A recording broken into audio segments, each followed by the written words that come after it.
दृश्य की शुरुआत पक्षियों की चहचहाहट और एक पुराने झोपड़े से होती है। रामू अपनी सूखी जमीन पर हल चला रहा है। पसीना टपक रहा है। रामू लंबी सांस लेकर, हे भगवान, बारिश का नामोनिशान नहीं है। जमीन पत्थर जैसी सख्त हो गई है। अगर इस बार फसल नहीं हुई तो हम क्या खाएंगे? धनिया पानी का लोटा लेकर आते हुए, आप फिक्र मत कीजिए, आपकी मेहनत बेकार नहीं जाएगी। थोड़ा पानी पी लीजिए और आराम कीजिए। रामू धनिया, लाला का कर्ज भी चुकाना है। समझ नहीं आता क्या करूं। रामू खेत के कोने में एक सूखा पेड़ काटने के लिए जमीन खोदता है। अचानक कुदाल किसी धातु से टकराती है। टन। रामू अरे, यह क्या है? पत्थर या कोई खजाना? रामू तेजी से मिट्टी हटाता है और एक बड़ा सा मिट्टी का मटका बाहर निकलता है। वह खाली है। रामू हताश होकर, धत तेरे की। लगा था कुछ कीमती है, पर यह तो बस एक पुराना मटका है।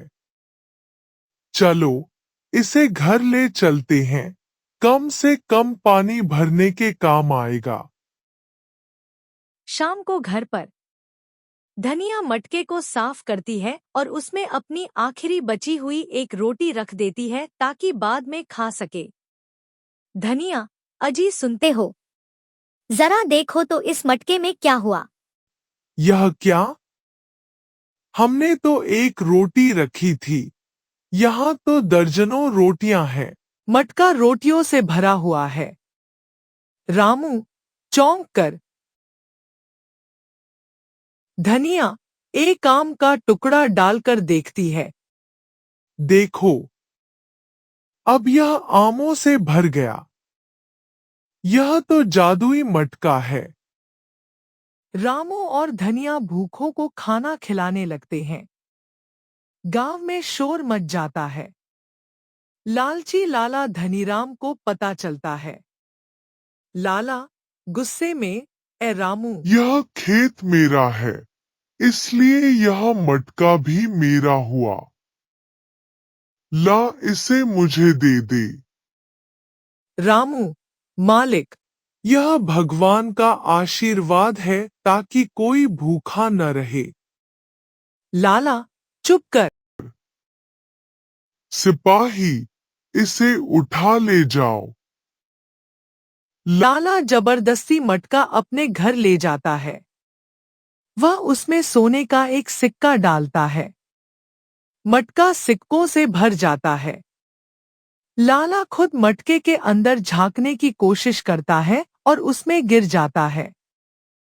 मटके के जादू से लाला जैसे कई नकली लाला बाहर निकलने लगते हैं और आपस में ही लड़ने लगते हैं।